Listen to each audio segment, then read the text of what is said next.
Mesdames et messieurs, bonsoir, merci de nous rejoindre dans cette émission spéciale. Nous sommes à 22h41 minutes. L'horloge tourne, le compte à rebours, vous le savez, on peut lui dire, est lancé. Dans moins de 2 heures, ce mardi minuit, le rideau tombera sur l'enregistrement des déclarations de candidature à la Sénat pour le compte de l'élection communale. C'est une soirée peut-être de tous les enjeux pour les partis politiques qui souhaitent prendre part à cette élection, car malgré le démarrage de l'opération il y a plusieurs jours, la Sénat est restée étrangement calme à l'heure où nous parlons. Seule la FCBE est pour le moment dans les locaux de la Sénat. Depuis 20 heures, nous apprenons qu'est-ce qui fait durer ce parti politique dans les locaux de la Sénat. Mathieu Bokor va nous le dire dans quelques instants. Donc c'est pour dire que la nuit sera longue, une nuit qui s'annonce comme une course contre la montre où les états-majors politiques vont jouer leur dernière carte face peut-être aux exigences de la loi électorale normale, puisque le nombre de dossiers à fournir est assez élevé. Ce qui est sûr, ils viendront, en tout cas pour ces partis politiques qui veulent participer à cette élection. Ce soir, nous allons nous intéresser, mesdames et messieurs, aux difficultés des partis politiques, les difficultés qu'ils rencontrent dans la constitution de leur dossier et surtout évoquer les enjeux réels de cette élection pour chacune de ces formations politiques. Et pour en parler, deux invités, ils doivent être trois, mais deux sont là. Je suis avec Augustin Sodinou du Parti Union Progressiste Le Renouveau. Bonsoir à vous, Augustin. Bonsoir, madame. J'espère que vous allez bien et vous êtes prête pour cette longue soirée pour les communales. Elle est plus longue pour vous, parti politique, mais bon, on vous accompagne là-dessus. J'espère que ça va aller vite. Merci d'avoir accepté notre invitation. C'est moi. Bonsoir à vous, Antoine Nadoukono, vous êtes du Bloc républicain. Bonsoir. Merci d'être là. Normalement, Ruben Abadagan doit être avec nous, mais il nous apprend il y a quelques minutes qu'il il a été responsabilisé pour s'occuper donc de leur dossier au niveau de la Sénat. Alors voilà un peu le plateau. Peut-être que s'il finissait vite, il va nous rejoindre. Mesdames et messieurs, voilà mes invités de ce soir. Merci de nous rejoindre. Merci de recevoir chez vous cette émission spéciale.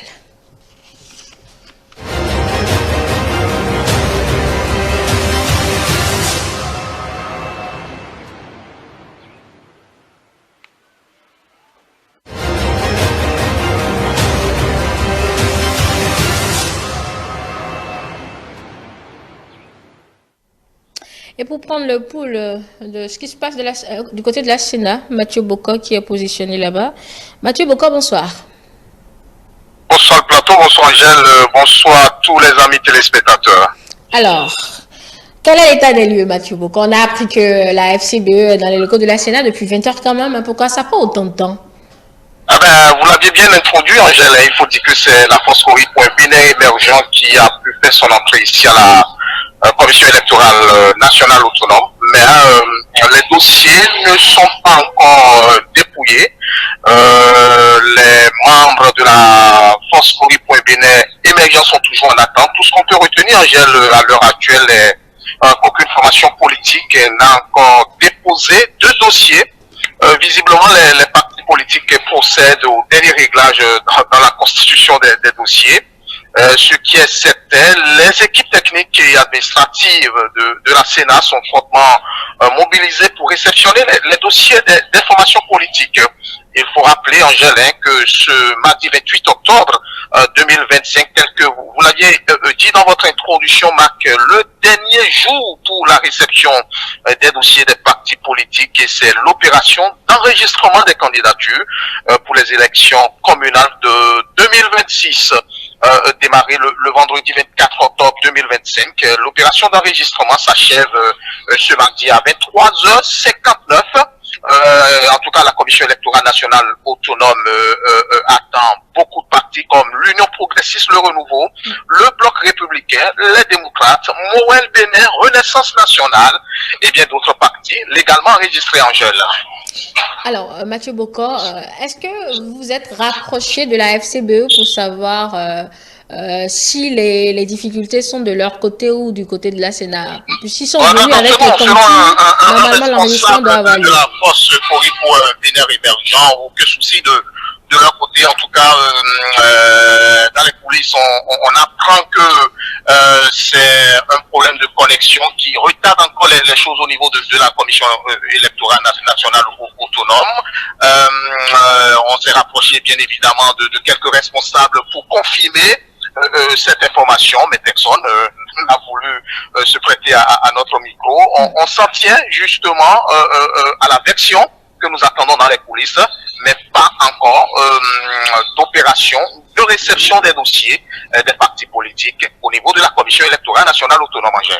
Alors que, à l'heure actuelle, seule la FCBE est dans les locaux de la Sénat. À l'heure actuelle, seule la FCBE est dans les locaux de la Commission électorale nationale autonome. Nous apprenons l'arrivée dans quelques minutes de l'Union progressiste, le renouveau. Cela va-t-il se faire? En tout cas, on attend de voir. Dès qu'il y aura d'autres informations, nous serons en direct pour mieux informer les téléspectateurs. Merci à vous, Mathieu Boko. Évidemment, vous restez en repérage pour nous faire le point au fur et à mesure. Et on revient en studio pour commencer les échanges. Augustin Sejoune, vous avez écouté Mathieu Boko dans son point. Pour le moment, seule la FCBE est présente pour donc déposer son dossier. Qu'est-ce qui prend autant de temps aux partis politiques dans la constitution de dossiers d'une élection comme l'élection communale? D'abord, il faut retenir le nombre de candidatures qu'engendrent les opérations dans le cadre des élections communales. C'est plus de 3600 candidatures titulaires et suppléants. Et allez voir le travail qui s'effectue pour la confection des listes. D'abord, la désignation des candidatures et fournir les pièces administratives. Ce n'est pas du tout une mince affaire.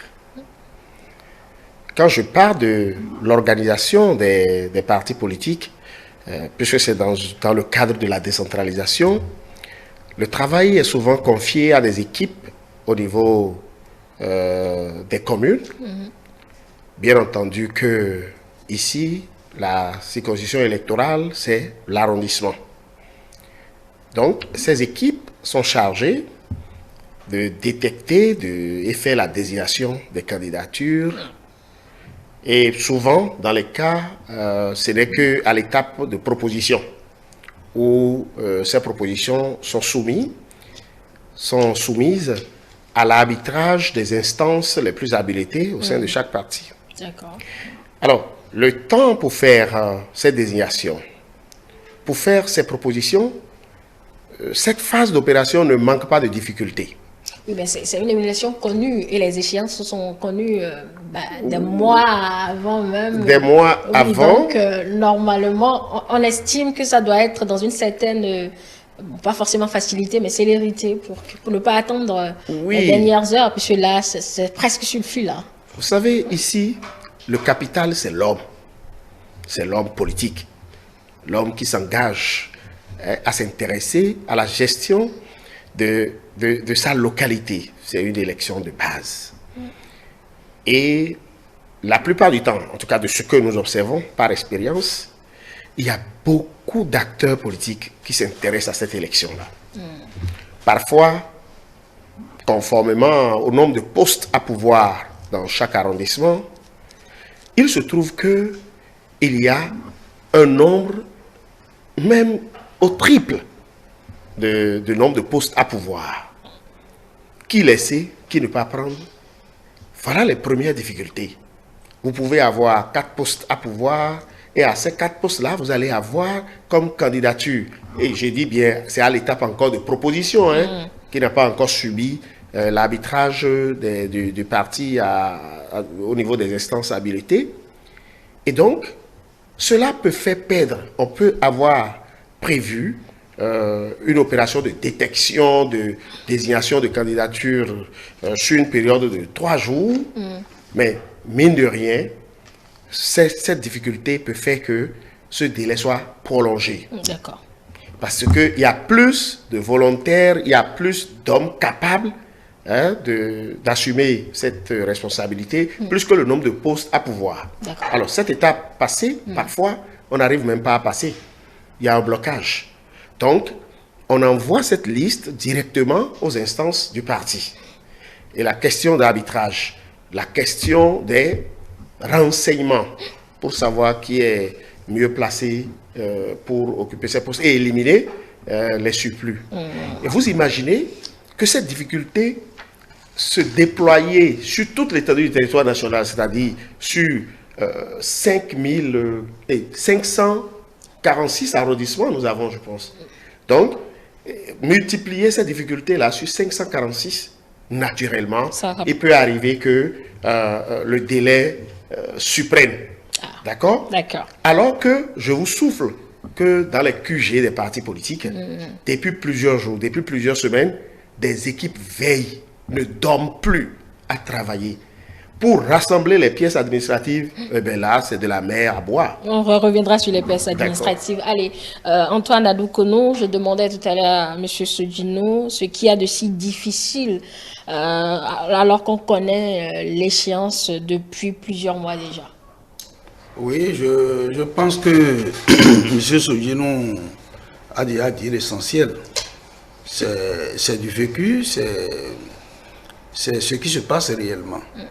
Parce qu'une élection, c'est un enjeu pour le parti, parce que c'est au prorata des élus que vous avez que l'avenir de votre parti politique prend corps.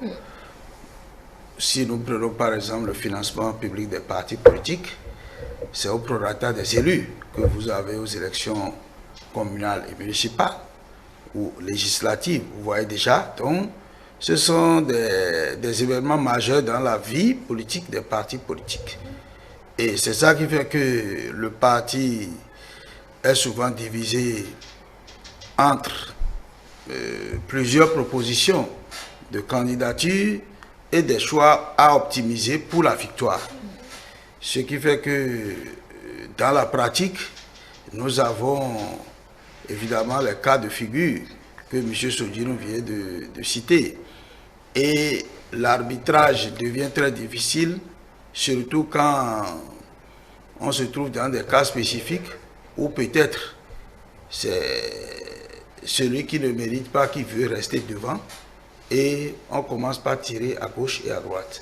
Donc tout ça là, ça prend du temps, ça prend vraiment du temps parce que pour avoir pratiqué plusieurs fois, ça prend beaucoup de temps et le hic aujourd'hui, dans le code électoral, il n'y a pas possibilité de changer de nom après qu'on ait déposé les dossiers. L'ordre des candidats, non. L'ordre, c'est ça.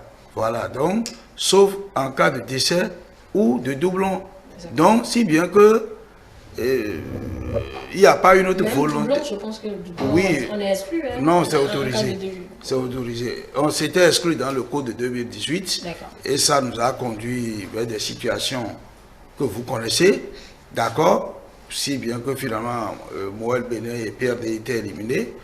Donc, à l'occasion du dialogue national, on a essayé de dire, bon, il faut que désormais on permet à ce que les doublons aussi soient corrigés. Donc, comme il y a cette difficulté de ne pas pouvoir corriger l'ordre des dépôts de candidature, oui, on est obligé de faire tous les arbitrages possibles jusqu'à la dernière minute pour ne pas regretter peut-être avoir positionné X ou Y à des rangs qui ne permettent pas peut-être d'engranger beaucoup de points. Donc je pense que ils sont encore dans ces couloirs-là, les coups de fil, etc. Jusqu'à 23 heures. Ah, oui, qu'est-ce que vous voulez? Bon, évidemment, la déclaration, elle est d'abord en ligne aujourd'hui, oui, avec la Sénat, avant d'être mise en place, oui, physique. Donc, bon, si sur la plateforme, on peut déjà arriver à mettre les choses au propre, aller déposer les dossiers physiques. Ça, ce n'est que entrer dans la cour de la Sénat. Donc, je crois que Ce sont ces difficultés notamment qui font perdre de temps. Et la complétude aussi du dossier, puisque après l'étude, si vous n'avez que 72 heures, vous faites le complément. Dès que la Sénat vous notifie les pièces tombent, 72 heures pour près de 3600 dossiers, c'est peu. Donc il faut minimiser les risques au départ déjà pour avoir moins de notifications à régler en 72 heures. Ce qui fait que il y a un travail minutieux qui se fait. Alors, lors des communales dernières, on est resté jusqu'au petit matin, parce que c'est à la Sénat que d'autres formations politiques sont venues finaliser leur dossier. Il y a très peu de chances que cette année soit pareil, Augustin Soudjinou. Ce qui est sûr, l'institution, la Sénat s'est préparée pour recevoir les dossiers de candidature, les déclarations de candidature. Donc, ça prendra le temps que ça doit prendre. L'essentiel est que tout soit fait selon les prescriptions de la loi et que tous les partis politiques qui seront déjà dans l'enceinte de la Sénat arrivent à faire leur déclaration. Donc, on peut aller au petit matin, on peut finir au milieu de la nuit, on peut même finir demain matin. Je crois que l'essentiel est de pouvoir bien finir. Mais je pense que il est important de revenir sur les difficultés qui conduisent jusqu'à ce retard-là. Et surtout au niveau des pièces administratives. Vous savez, l'état civil, c'est une fois l'occasion encore de saluer le président Patrice Talon pour ses réformes. Ça nous permet de devenir vraiment un état beaucoup plus structuré où nous avons des données sur l'état et l'état civil, des données fiables.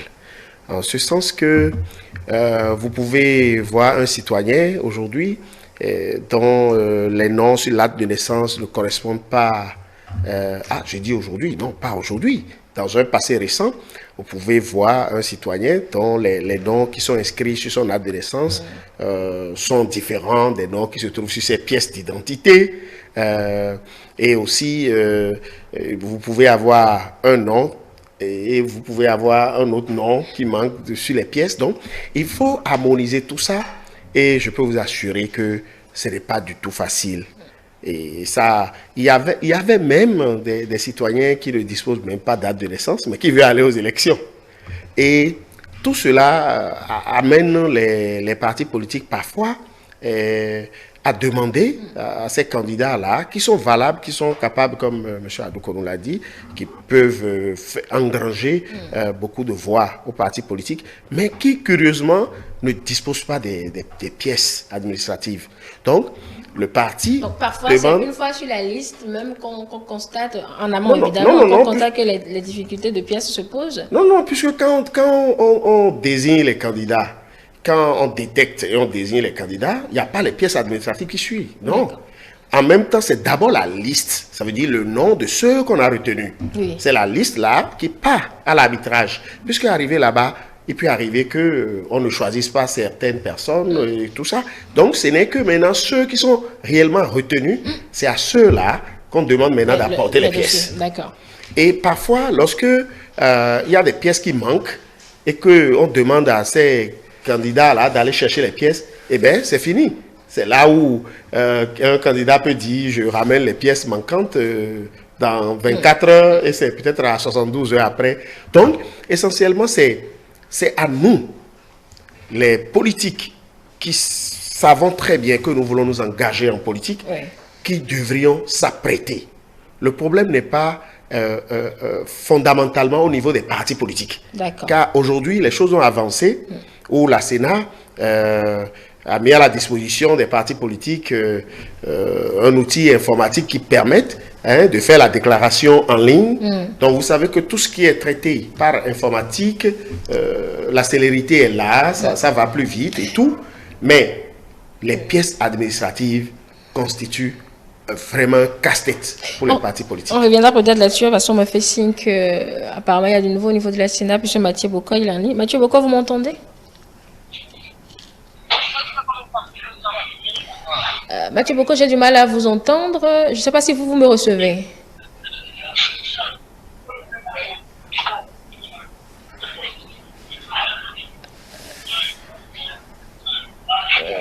Mathieu, je ne vous reçois pas. Peut-être qu'on va essayer d'arranger la liaison téléphonique pour mieux vous entendre.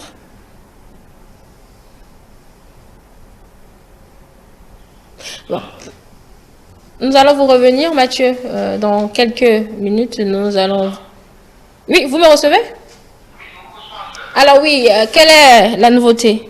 Oui, nous venons d'apercevoir la délégation de l'Union progressiste Le Renouveau qui vient de faire son entrée à la commission électorale nationale pour procéder justement à l'opération d'enregistrement des candidatures pour les élections communales de 2026. Nous apercevons Parfait Oyo, nous apercevons Augustin Renvoy-Blas, Nicolas Fagnon et bien d'autres justement membres de ce bureau politique, qui sont actuellement avec les responsables de la commission électorale, quelques mots d'échange et puis quelques tête-à-tête entre eux, avant justement d'aller dans les différentes entités pour procéder à l'enregistrement de dépôt de dossiers de candidature comptant pour les élections communales de 2026 en gel. La question que j'ai oublié de vous poser, je la pose maintenant. Il se déplace avec du matériel, Mathieu Bocan? Je ne vous ai pas très bien reçu, Angèle. Est-ce qu'il se déplace avec du matériel particulier? Est-ce qu'il se déplace avec du matériel? Oui, actuellement, les matériels sont encore dans leurs différents véhicules qui sont Vous avez vu la FCBE venir, la FCBE est venue avec quoi? Mais nous apercevons quelques caisses ou quelques casiers dans les véhicules en attendant que ces casiers ne soient justement déposés dans les différentes entités où va se dérouler l'enregistrement des candidatures de dossiers. Merci à vous, Mathieu Bocan, pour... merci beaucoup, Angèle. À tout de suite, on vous retrouvera peut-être avant la fin de ce programme. Oui, Augustin Sogino, vous étiez en train de préciser cette difficulté ou le casse-tête, c'était sur ça que vous avez fini, le casse-tête des pièces administratives. Des pièces administratives. Alors, donc, je peux vous assurer qu'il arrive parfois que c'est le parti politique même qui entreprend des démarches pour obtenir des pièces pour les candidats. Donc, je crois que pour que, à l'avenir, on ait la possibilité d'enregistrer les candidats, les candidatures, je crois que c'est à l'ensemble des acteurs politiques qui rêvent de participer à une élection, de s'apprêter et d'avoir ces pièces administratives à jour.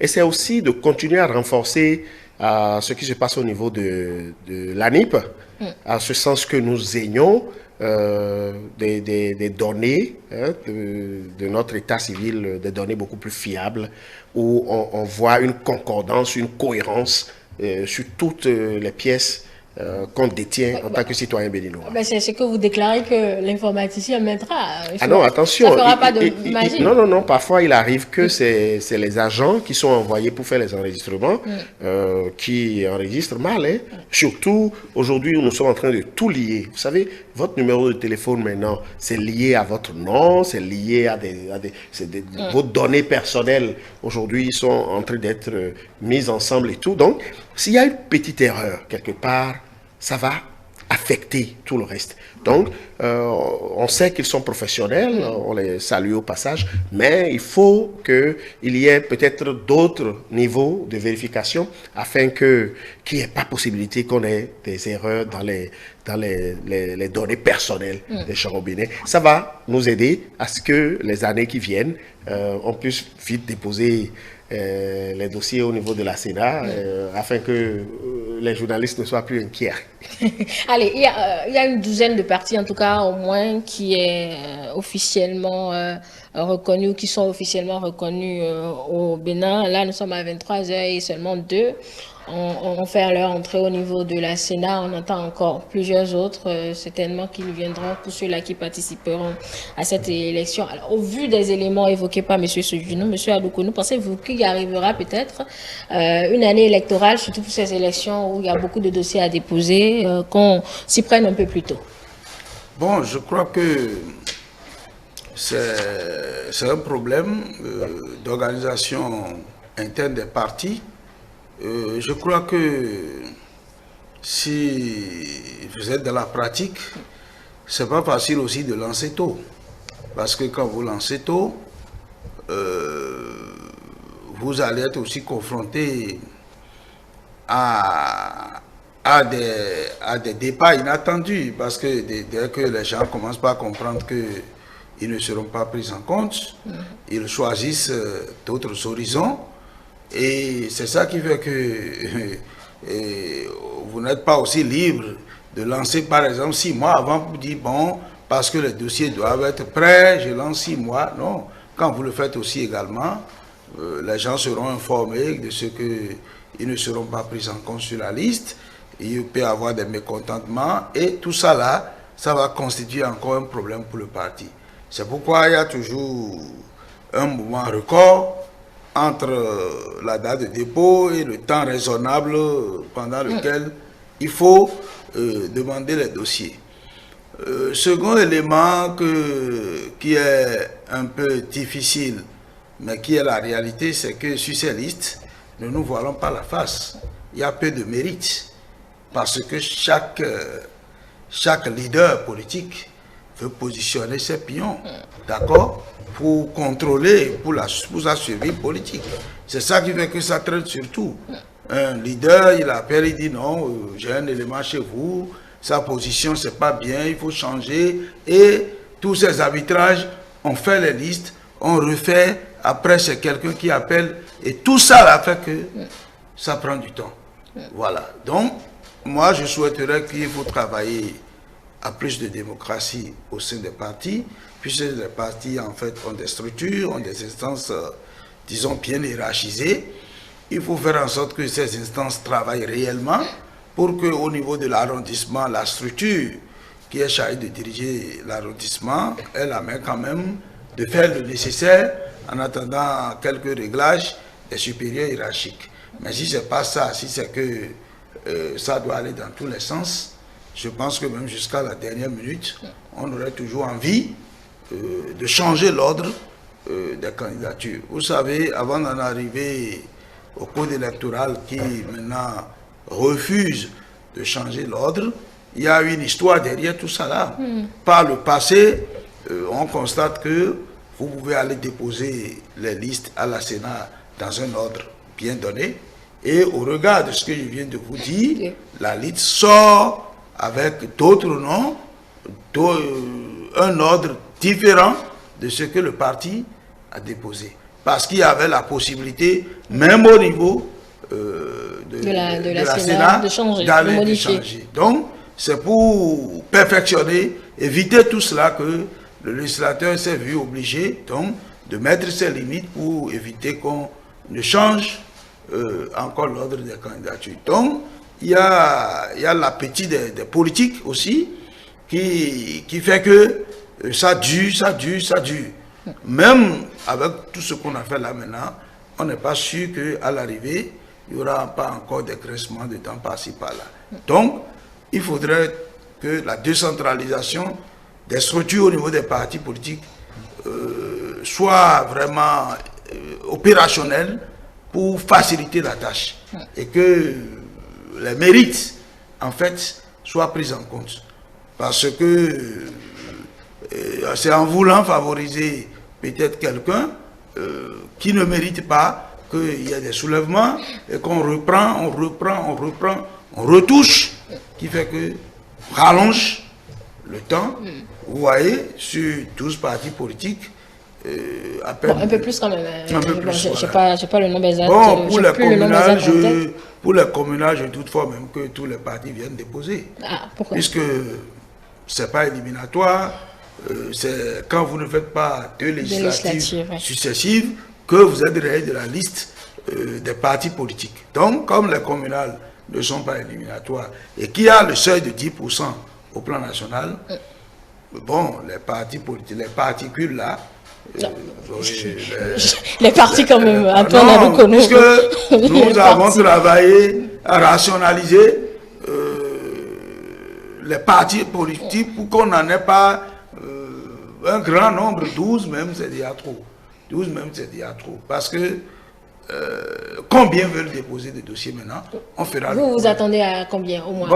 Bon, moi je pense qu'environ 5-6 comme ça qui peuvent déposer. Il y a d'autres qui disent même qu'ils ne veulent pas aller aux élections parce qu'ils estiment que bon, il n'y a pas la démocratie, il n'y a pas si. Bon, vous voyez, donc tout ça là fait que ça traîne les pas pour que sinon en temps normal, le retard il y a de trop. Voilà, le retard est déjà de trop.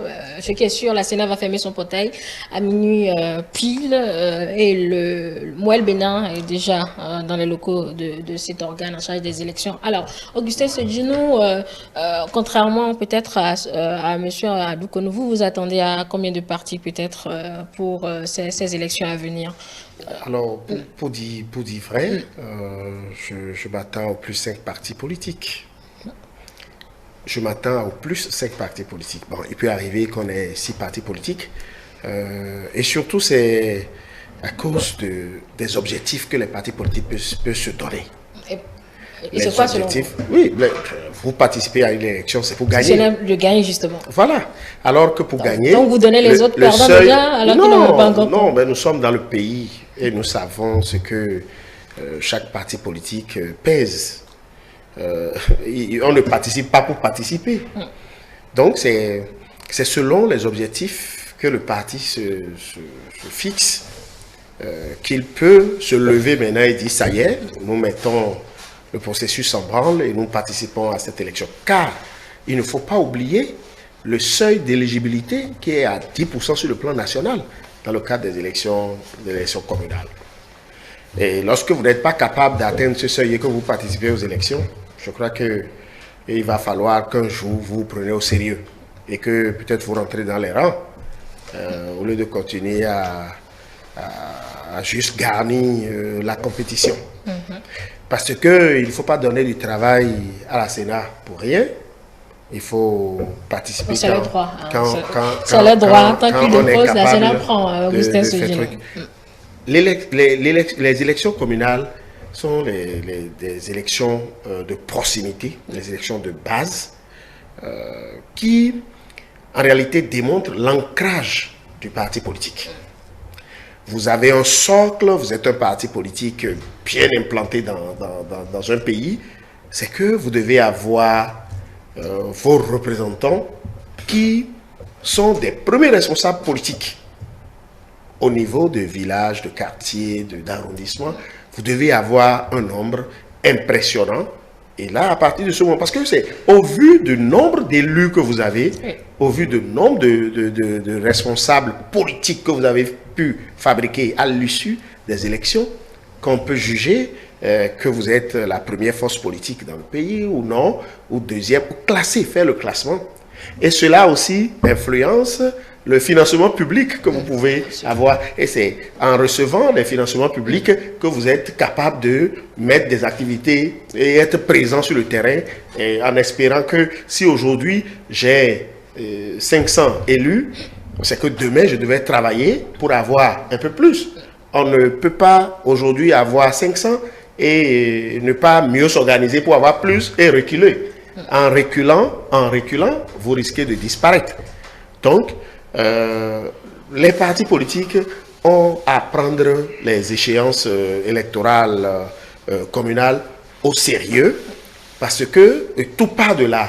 Et même lorsque aujourd'hui nous voyons très clairement qu'on est dans l'actualité des déclarations de candidature pour les élections communales, mais on ne va pas oublier que le débat toujours autour des élections présidentielles continue de s'animer avec les communales, alors que un parti politique qui arrive à gagner les élections communales à un certain pourcentage, 80%, 75% sur le plan national, est déjà ce parti-là qui indique le chemin qui peut prendre la présidentielle. Donc, ce n'est pas des élections à négliger, c'est des élections très très importantes, c'est des élections de base, mais c'est des élections qui enrichissent un parti, qui montrent vraiment l'ancrage du parti et l'implantation du parti.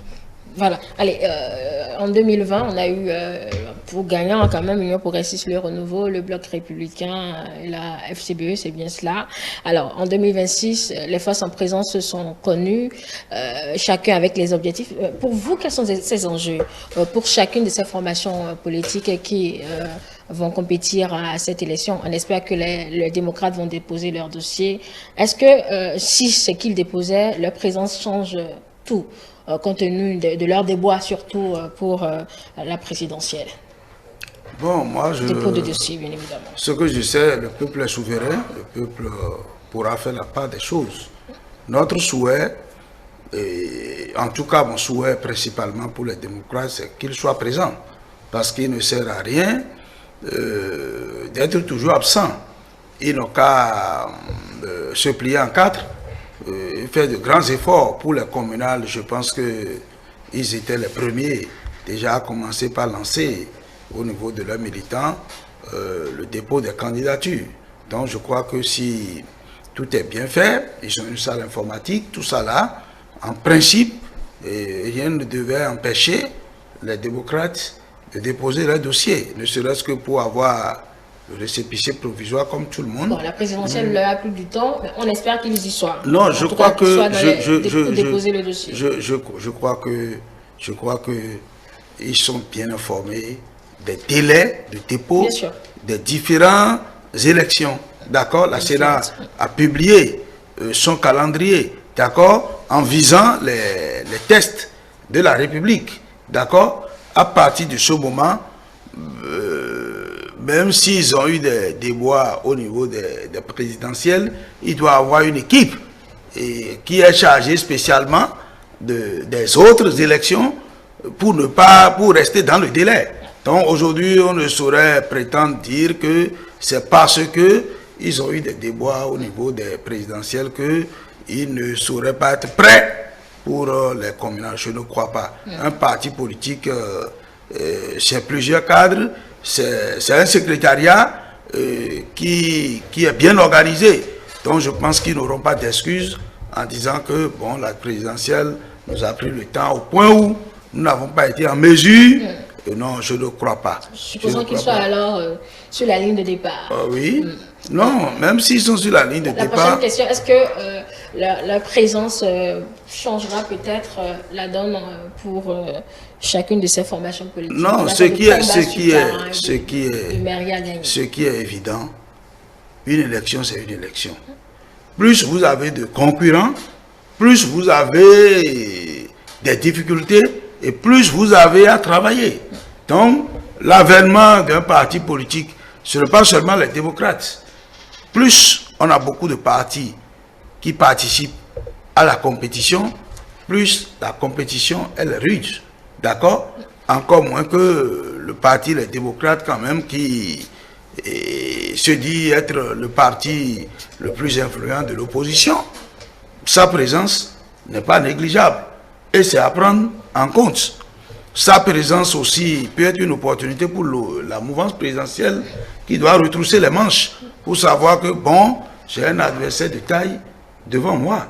Sa présence peut faire que la mouvance présidentielle peut plus même engranger de points qu'il ne fallait. Bah, c'est que la mouvance, là, dans ce cas, c'est chacun à son liste, chaque parti a sa liste, oui. Sur les lignes de départ. Ah oui, chacun a sa liste. Mais je dis, lorsque vous avez un adversaire devant vous, vous êtes appelé peut-être à changer de stratégie, à faire plus d'efforts. Donc, ce n'est pas parce qu'on aura les démocrates en face que, ipso facto, on va dire que ça fait un de moins pour la mouvance présidentielle. Ça peut être l'effet contraire. C'est ce que j'allais dire. Moi, mon souhait, c'est que les démocrates et toute l'opposition d'ailleurs soient présentes. Il ne sert à rien de faire une élection à sens unique. Maintenant, s'ils n'arrivent pas à être conformes aux dispositions légales, c'est là où ils obligeraient les instances en charge des élections à se défaire d'eux. On a évalué les difficultés des partis politiques à constituer les listes et être un peu plus tôt dans les locaux de la Sénat. Là, on essaie d'évaluer les forces en présence, en tout cas celles qu'on voit venir, ces partis politiques qui pourraient participer, du moins on l'espère. On parle du parti Les Démocrates au vu de leurs difficultés pour avoir un dossier à la présidentielle. Est-ce que s'ils arrivaient à être sur la ligne de départ, cela sera du travail pour peut-être les autres formations politiques? Non, mais ce qui est évident, lorsque on visite la carte politique de notre pays, on va se rendre compte qu'au niveau des élus communaux, actuellement, le Parti Les Démocrates n'a pas d'élus communaux, car ils n'avaient pas participé aux élections de 2020. Donc, naturellement, le parti cherchera à avoir des élus communaux. Et donc, ces élus et ces postes étaient occupés par d'autres partis politiques, en l'occurrence le Bloc républicain, l'Union progressiste, le Renouveau et la FCBE.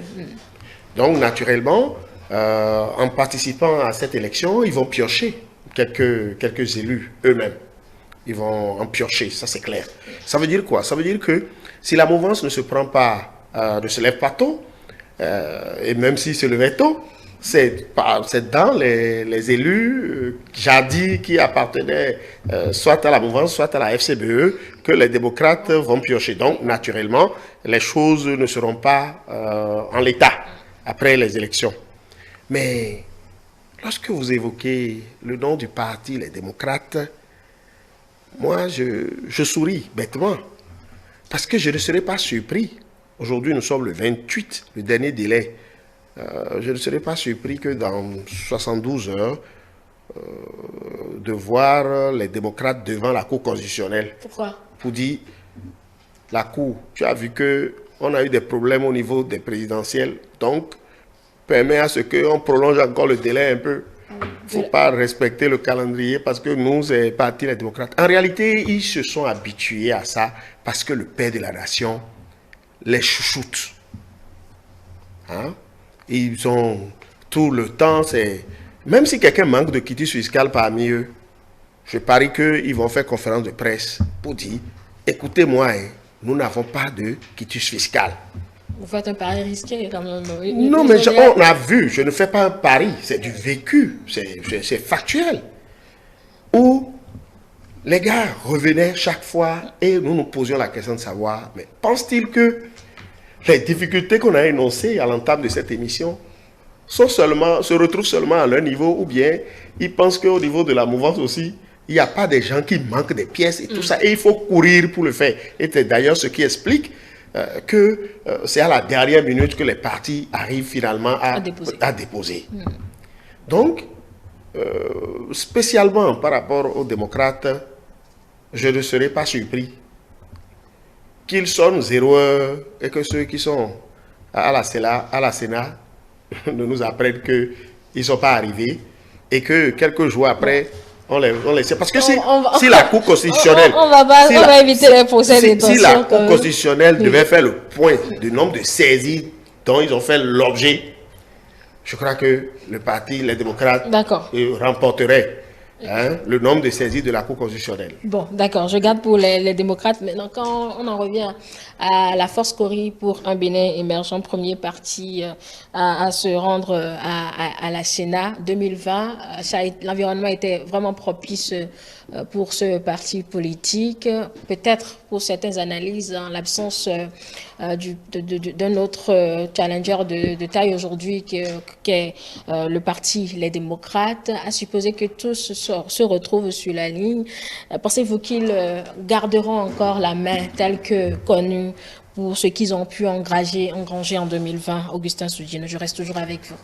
Le parti, la FCBE, se doit de se prendre beaucoup plus au sérieux. Parce que les partis de la mouvance, surtout du parti dont je peux mieux parler, le parti l'Union progressiste, le Renouveau, dans ses objectifs, ce n'est pas de rester sur le nombre d'élus qu'il avait. C'est pour progresser, c'est pour déjà démontré à tout le monde que tout genre d'élection, on travaille, on s'active pour gagner tout genre d'élection en République du Bénin. Donc, dans ce contexte, tout le mal que je peux souhaiter à la FCBE, c'est d'arriver à garder les conseillers qu'il avait avant. C'est de travailler à ce que le parti ne recule pas. Si aujourd'hui, ils ont environ 6 maires, qu'ils arrivent à tout au moins maintenir ça. Parce que chercher à avancer... Est-ce que c'est réellement possible aujourd'hui? Mais je dis, c'est tout le mal que je leur souhaite. C'est de pouvoir au moins garder leur position. D'accord? Et je leur souffle que le parti dont je peux mieux parler s'est organisé pour gagner tout genre d'élections. Donc, si il ne se prend pas beaucoup plus au sérieux, c'est qu'on risque d'en piocher dedans. Et ce serait que le résultat du travail abattu sur le terrain. Antoine Adoukonou sur la même question. Bon, je crois que la FCBE, dans le contexte actuel, a plus de difficultés que par le passé, puisque M. Sogin vient de démontrer que, puisque le nombre de conseillers communaux n'a pas évolué, puisque c'est toujours le nombre qu'on a eu par le passé, d'accord, n'a pas évolué. Donc, à partir de ce moment, c'est dans cet ensemble que chacun ira chercher sa part.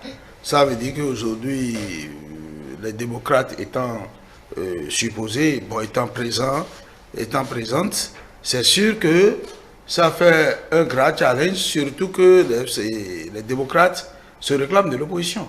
Parce que c'est sous le couvert de partis d'opposition et pratiquement en étant seul à avoir les 10% qui a fait que la FCBE s'est retrouvée à avoir 6 maires. Aujourd'hui, ils ne sont plus les seuls partis de l'opposition. Il y a les démocrates qui se réclament même être le parti de l'opposition le plus ancré. D'accord? Évidemment, ils ont eu 28 députés au Parlement. La FCBE n'en a pas.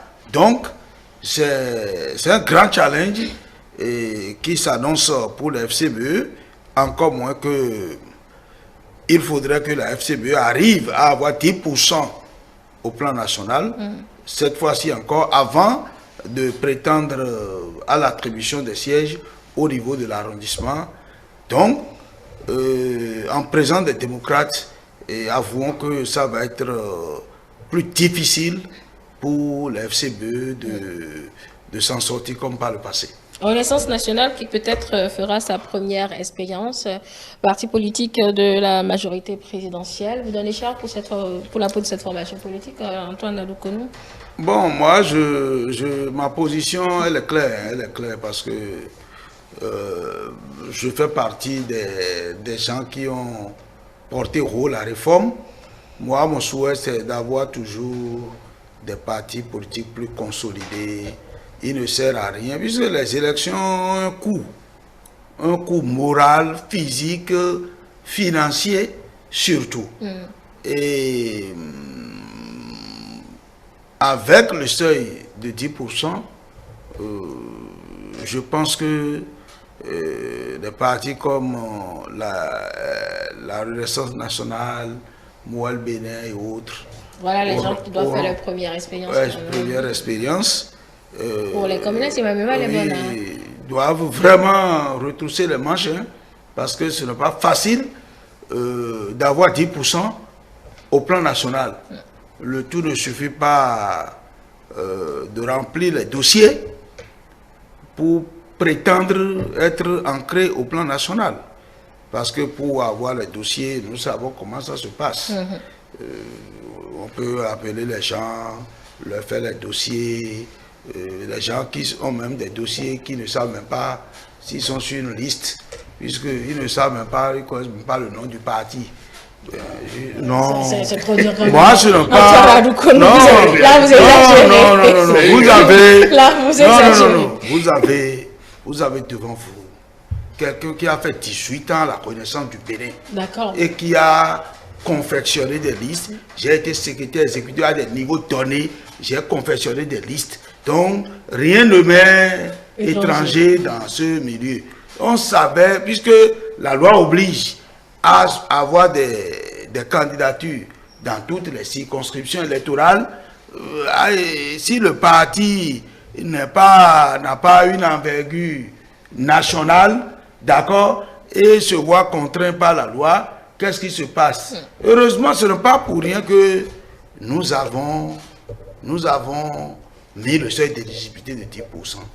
C'est pourquoi quand les gens critiquent la réforme, à des moments donnés, moi, je me dis que peut-être que le peuple ne comprend pas bien là où nous allons. Vous savez, quand il n'y avait pas le seuil de 10%, qu'est-ce qui se passe? Le chef du parti, il est dans la vision d'aller seul au Parlement, puisqu'il sait que son parti n'est pas partout, mais comme le seuil était au niveau de l'arrondissement, il sait que dans son arrondissement, au niveau de la circonscription, il sait que dans sa circonscription, il est populaire, dans sa commune tout au moins, et qu'en faisant l'effort dans sa commune, il ira au Parlement. Mais comme la loi l'oblige à avoir des listes partout, c'est le schéma dont je vous parle là qui se passe. Ou avec un coup de fil, on appelle les gens pour dire ramassez-moi des gens, cherchez-moi des gens, je vais faire, on donne de l'argent, on fait la liste et tout est bon, on dépose. Et pendant la campagne, on ne va même plus là-bas. On ne sait même pas s'il y a des candidats là-bas. D'accord? Donc, c'est pareil si aujourd'hui, votre parti politique n'a pas d'ancrage national, parce que nous ne nous voilons pas la face. Les partis qui sont vraiment représentés au plan national, nous les voyons. Et ça se voit à travers les résultats. Donc, il y a des partis qui ne finiront pas faire le jeu dont je vous parle là. On va remplir les listes pour dire qu'on est prêt, mais en réalité, on n'est pas prêt. Vous parlez tous du seuil d'éligibilité, peut-être à raison, mais vous oubliez peut-être, Augustin Sojini, qu'il s'agit d'élections de proximité. Est-ce que les partis politiques en lice auront des difficultés majeures à convaincre peut-être les électeurs, s'ils arrivent à positionner de bonnes têtes pour pouvoir engranger le maximum de sièges qu'il leur faut? Prenez au sérieux ce que M. Adoukourou a dit. C'était la pratique. Et je pense que on peut opérer une intervention chirurgicale à ce niveau dans la réforme du système partisan. C'est-à-dire pour que aujourd'hui le ministère de l'Intérieur donne le récépissé définitif à un parti politique, qu'on s'assure tout au moins, parce qu'aujourd'hui, il faut avoir juste 15 membres par commune.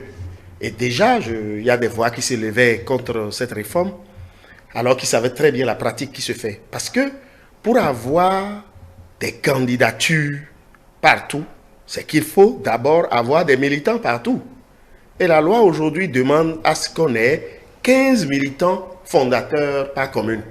Alors que, au niveau de cette seule commune-là, vous avez besoin d'avoir nécessairement plus de 15 candidatures si vous voulez aller aux élections. Donc si la loi encadre et oblige les partis politiques à avoir tout au moins le nombre de candidatures, c'est-à-dire le nombre de candidatures peut être exactement le nombre ou peut-être fois 2 par commune d'abord avant de recevoir le récépissé définitif en tant que parti politique reconnu officiellement dans notre pays, ça va permettre d'éviter que à l'approche des élections, des candidats, des partis politiques qui n'ont pas de militants dans des localités aillent acheter pratiquement, parce qu'ils vont supplier les gens. Voilà. Ils vont supplier les gens qui ne sont pas des militants, qui ne sont pas engagés, pour leur dire non, c'est pas pour participer. Nous-mêmes là, on va vous faire tout le dossier. Et on fait tout ça.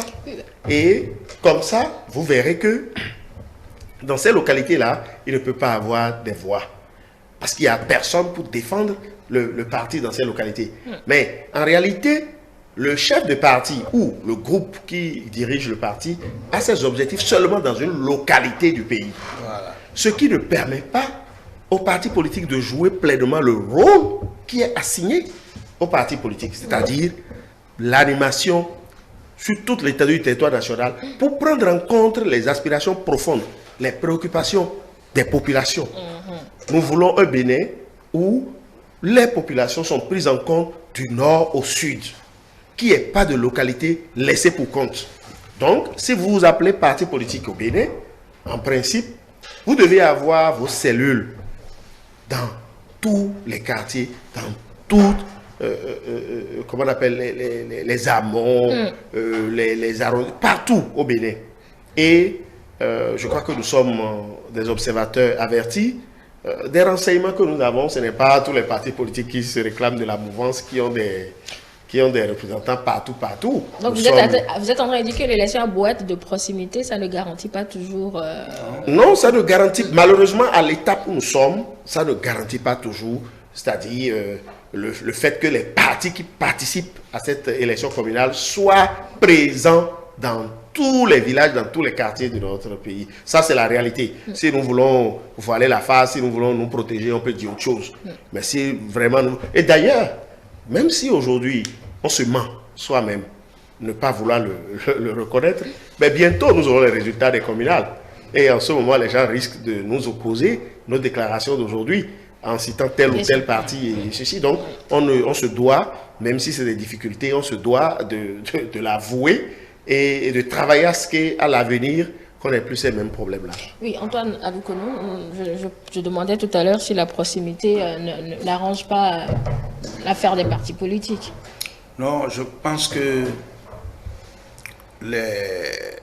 si vous prenez aujourd'hui, bon, je ne suis pas dans tous les arrondissements du Bénin, mais je suis sûr, au regard d'abord de ce que je vis dans mon parti, le BR, l'UP aussi à proximité, je suis sûr que quand vous prenez aujourd'hui le BR, l'UP, les démocrates, ces trois partis, il n'y a pas dans un arrondissement où vous ne verrez pas qu'il y a de challenge.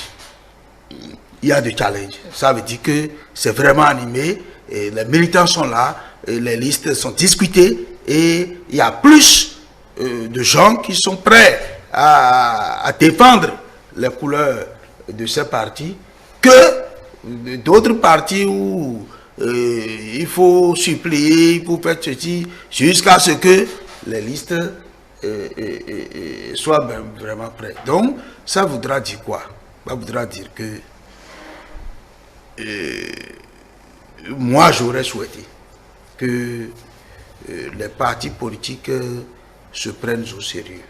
Se prennent au sérieux pour que nous ayons des partis politiques véritablement ancrés sur le territoire national. Parce que les critiques que nous objectons contre la réforme proviennent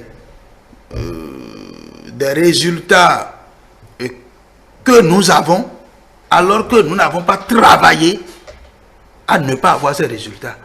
C'est-à-dire quoi? Lorsqu'on va aux élections maintenant, et que ces trois partis politiques qui ont 10% au plan national pour les communales, alors que peut-être que c'est 5, 6 qui ont déposé, les trois autres peut-être vont incriminer la réforme, mais c'est parce qu'ils n'ont pas compris la réforme pour se mettre en grand groupe. Peut-être que ces trois-là, peut-être, s'ils se sont regroupés, ils auront facilement les 10%. Notre problème, ce n'est pas d'avoir beaucoup de partis, mais c'est d'avoir des partis qui répondent vraiment en tant que parti qui est représenté. Donc, moi, je ne voudrais pas insinuer tel parti ou tel parti. Mais moi, mon souhait, c'est que quand on dit qu'il y a un nombre de partis qui sont allés aux élections, que les 10% soient quand même acquis d'avance pour que cela ne soit pas éliminatoire. Parce que ceux qui n'auront pas 10%, c'est évident que dans des communes, ils vont encourager beaucoup de points. D'accord? Alors que c'est une élection de base. Donc, il est difficile pour les citoyens de choisir des gens pour les représenter à la base, massivement dans un arrondissement par exemple, et qu'au nom d'un certain seuil national, ils voient que peut-être c'est quelqu'un qu'ils n'ont pas choisi qui va les représenter dans l'arrondissement. Donc, pour éviter ce genre de choses, il faut des partis qui sont bien consolidés pour garantir les 10% au fin d'éviter, par exemple, ces événements. Et peut-être pour garantir ces 10%-là, le défi de positionner une bonne tête pour suivre la liste dans la circonscription ou dans l'arrondissement, Antoine Abikouni. Ça, là, c'est un problème majeur. Et pour ces élections, ce que les gens ne savent pas aussi, c'est que lorsque vous n'avez pas 10% dans l'arrondissement, vous n'êtes pas éligible également. Ça, c'est pour les communales. Les gens n'ont pas cette information. Mais ça, là, ça existait depuis. Lorsque vous n'avez pas 10% dans l'arrondissement où vous êtes candidat, votre liste n'aura pas de conseiller communal ou municipal. Et c'est dans la loi. Donc, je vais la vérifier plus tard. Non, je pense bien. Et ça ne date pas d'aujourd'hui. Seulement que peut-être que comme c'est les élections de proximité, ça n'arrive pas souvent. Et que les gens ne le savent pas. Donc, les partis politiques doivent en tenir compte. Dans le positionnement, c'est vrai que il arrive, surtout dans les grands partis, comme je vous l'ai dit, pour des questions de stratégie politique, oui. Un député qui est appelé à diriger les listes, parce que c'est comme ça que ça se passe, est prêt à sacrifier un militant qui est populaire, mais dont il n'a pas l'estime, ou bien qu'il estime peut-être être son concurrent politique. C'est laissé à la dextérité peut-être des partis politiques. Non, c'est... C'est eux qui constituent les listes. Non, je ne dévoile aucun secret puisque tel que ça se passe, il est difficile aujourd'hui de faire des listes au niveau communal sans prendre en compte les députés concernés par la circonscription. Ne nous voilons pas la face. Il est difficile. Leur avis est prépondérant dans la désignation. Et pour la plupart des cas, les avis peuvent être fantaisistes. Les avis peuvent ne pas être objectifs. Le député peut ne pas aller présenter une liste sérieuse pour le parti. Il peut aller présenter une liste qu'il estime qu'il arrange politiquement en éliminant ses adversaires politiques au détriment de la victoire du parti. Ça peut arriver. Et ces choses, les partis politiques sont appelés à veiller, à y corriger au maximum parce que, vous savez aujourd'hui, les circonscriptions sont interdépendantes aujourd'hui. Surtout lorsque vous prenez les législatives, si vous n'avez pas 20% partout, c'est que vous êtes éliminé. D'accord? Donc, si vous êtes dans une circonscription donnée, ce qui se passe dans l'autre circonscription, en fait, vous concerne. Bien sûr. Donc, ça pose aujourd'hui un problème d'équité, du travail sérieux au niveau des partis politiques. Oui, Augustin Sodiano, sur la même question, des bonnes têtes de liste pour conduire les listes. Ce qui est sûr, chaque parti politique, en considérant les objectifs qu'il s'est fixés, met en place une stratégie. De ce que je connais, c'est toute une équipe qui a été mise en place au niveau de chaque section, c'est-à-dire au niveau de chaque commune. Donc ce n'est pas laissé au bon vouloir d'un seul élu, c'est tout un collège de militants, responsables, leaders, dans un esprit collégial pour faire gagner, où les désignations ont été opérées. Et l'arbitrage a été opéré, a été fait à des instances supérieures. C'est une évolution de la situation que je présente. Oui, oui. Ben, c'est parce que par le passé, on faisait ce que je dis là, et les résultats ne reflètent pas, et les résultats se font entendre. Donc, c'est pourquoi il y a eu évolution cette fois-ci. Oui, ben, je suis tout à fait d'accord que dans le passé, cette éventualité pouvait être la pratique.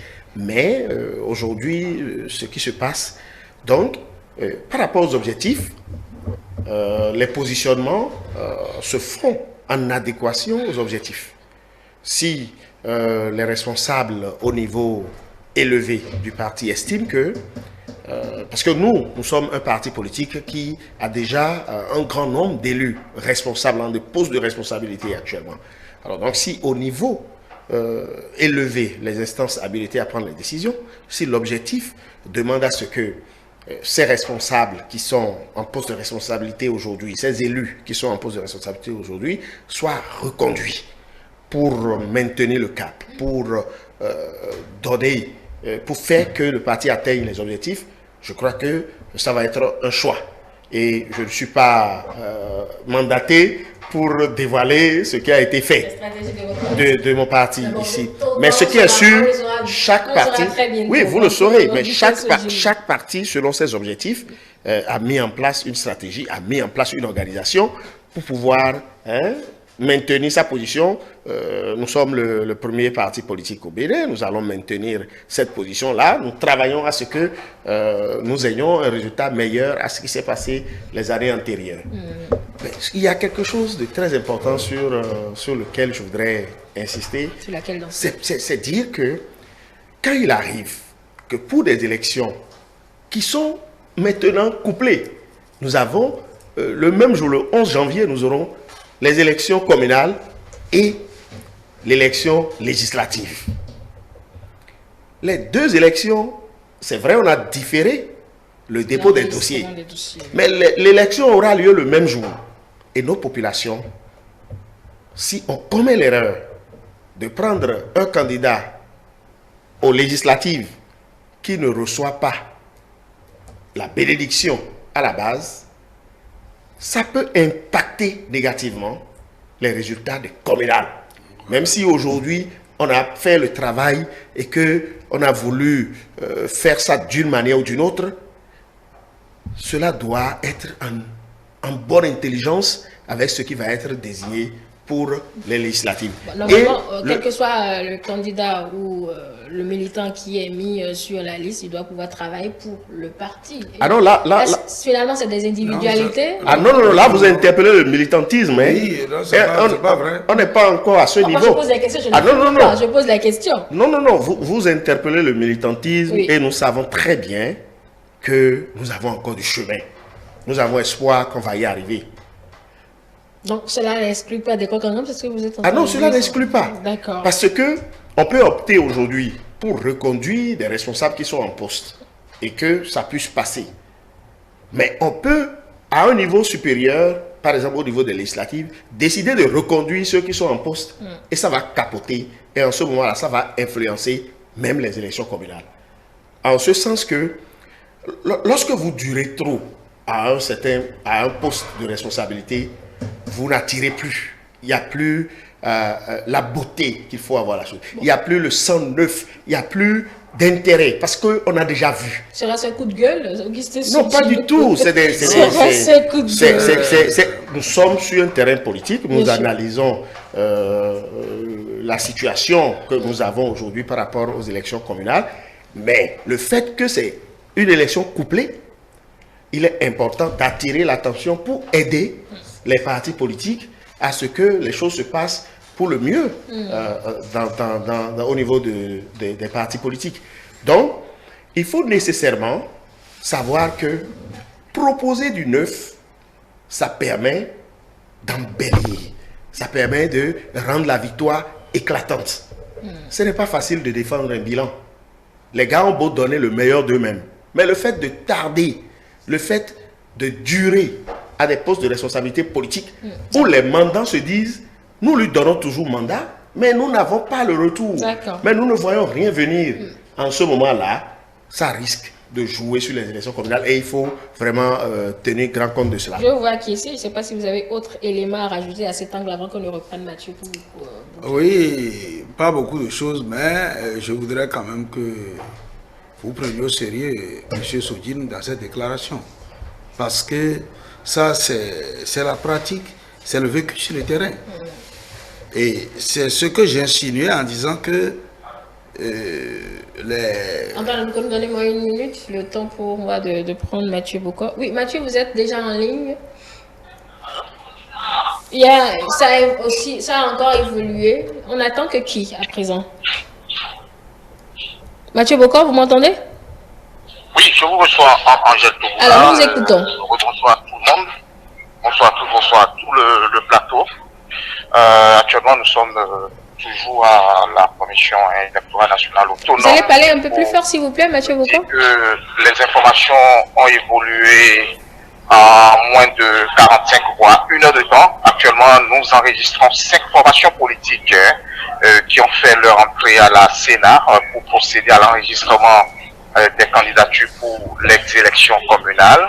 Il faut préciser que chaque formation politique doit déposer 3630 dossiers concernant les 546 arrondissements que compte tout le Bénin. Donc, ils ont été reçus respectivement par le président de la Commission électorale nationale autonome Sakalafia. Chaque formation politique, bien évidemment, est logée dans une entité respective, le BR à part, l'Union progressiste à part, les démocrates à part, la FCBE à part, et puis le bloc républicain, qui est la dernière formation politique, a fait son entrée à 23h50.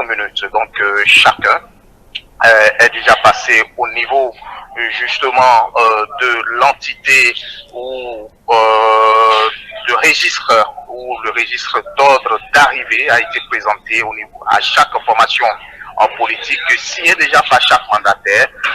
La Sénat va ainsi passer justement dans le fond de l'étude de dossier pour pouvoir savoir si... Non, pas encore le fond, la vérification qui est faite pour pouvoir donner les récépissés provisoires. On attend de voir aucune déclaration, en tout cas au niveau des responsables des formations politiques.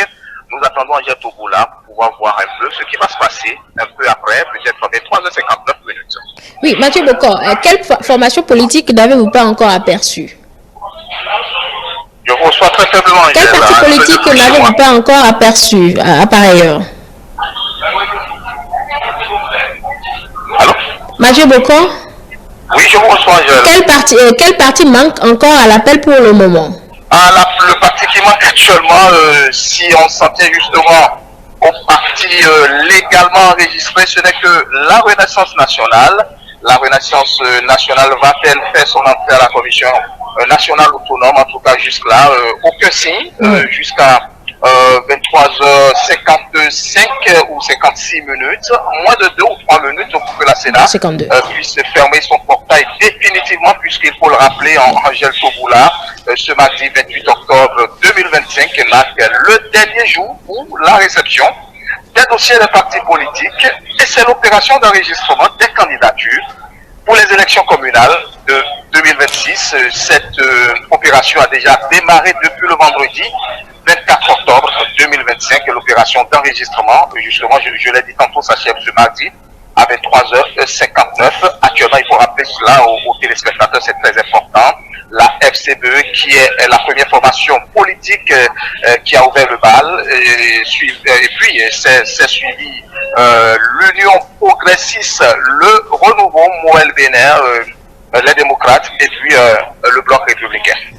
Allez, Mathieu Bocon, on va vous rappeler un peu après minuit pour clôturer ce plateau. Merci déjà pour ce point. Encore quelques minutes et on aura fini pour le point à faire dans cette émission spéciale. Donc, à tout à l'heure, Mathieu Bocon.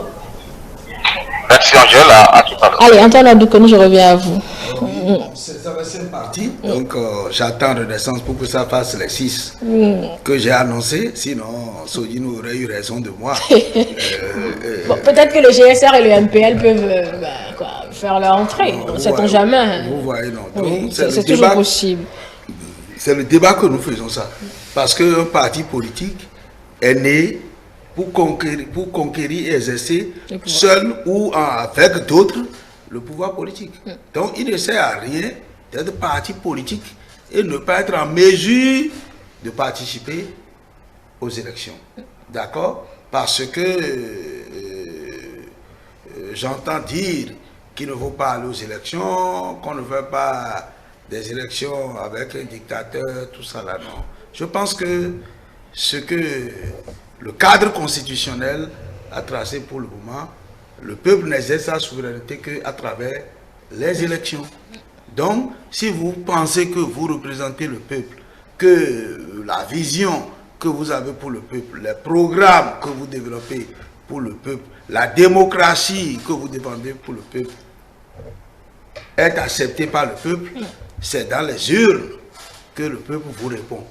Mais si vous n'allez pas aux élections, comment ce peuple au nom de qui vous parlez peut vous témoigner? D'accord? Donc moi je dis que c'est regrettable qu'on ait près de 12 partis politiques enregistrés, que pour le moment on ne compte que 5, et qui soient allés aux élections de proximité, aux élections à la base. Soit disant, en passant, je disais tantôt que ce que disait M. Soudine est très sérieux. Très sérieux. Nous ne sommes pas venus ici pour débaltérer sur nos partis politiques, puisque le linge sale se lave en famille. Mais cela n'empêche pas quand même de dire des choses pour que les dirigeants au plus haut niveau, peut-être qui n'ont pas toutes les informations nécessaires à la base, puissent quand même prendre des dispositions. Parce que c'est en améliorant les choses que la démocratie interne tant progrès va venir. Ce qui a été fait cette année, par exemple, c'est déjà une avancée. Comme M. Soudine l'a dit, on a mis des commissions en place pour quand même choisir, recueillir ceux qui peuvent être des potentiels candidats, tout ça là. D'accord, ce n'est plus laissé au seul bon vouloir d'un député pour faire les choses. Mais on aurait encore allé faire mieux en faisant intervenir plus le parti politique lui-même à travers des renseignements bien donnés, parce que, comme je vous l'ai dit, dans une circonscription électorale, le même député, il est là depuis 20 ans, il est là depuis 25 ans, et il est là, c'est lui seul, et il ne fait que promouvoir malheureusement les siens. Et ça fait que, comme M. Soudine l'a dit, des fois, ça fatigue les militants. Et ça déteint éventuellement sur les résultats. Merci à vous, Allez, nous allons boucler ce plateau. Vous avez entendu notre envoyé spécial faire le point. Union progressiste, le Nouveau, Bloc républicain, Moël Bénin, les démocrates, en attendant que, peut-être ou peut-être pas, Renaissance nationale rejoigne la Sénat. Eh bien, on a une idée, quelque peu, de ces formations politiques qui seront peut-être sur la ligne de départ, si bien sûr leur dossier passe le contrôle que la Sénat va faire. Et voilà, nous sommes en train de finir, c'est presque votre mot de la fin, Augustin Soudine. Non, nous sommes encore à quelques minutes, donc il se peut que d'autres partis politiques fassent leur entrée à la Sénat, mais ce qui m'étonnerait, parce que j'avais dit que de façon objective, on devrait avoir au maximum 5. Même si on a une douzaine de partis politiques officiellement reconnus en République du Bénin. Mais, Madame Angèle, je parie que vous avez suivi avec moi la déclaration du candidat titulaire présenté par le parti Les Démocrates pour annoncer son retrait momentané de la vie politique. Je crois qu'il est arrivé quelque part, il y a un paragraphe dans sa déclaration où il reconnaissait au ministre d'État, Robert Wadayi, le titulaire du duo candidat de la mouvance, sa compétence. Il a dit que c'est un secret de polichinelle. Et que c'était un secret de polichinelle. Oui.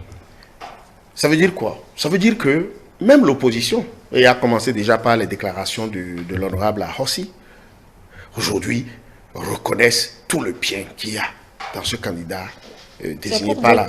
Ce que je veux dire par là, c'est quoi? C'est parce que le candidat choisi est d'abord professionnellement bon, il a des expériences aux côtés du chef de l'État, et ça fait que et la mouvance et l'opposition l'applaudissent. Là, on est au communal.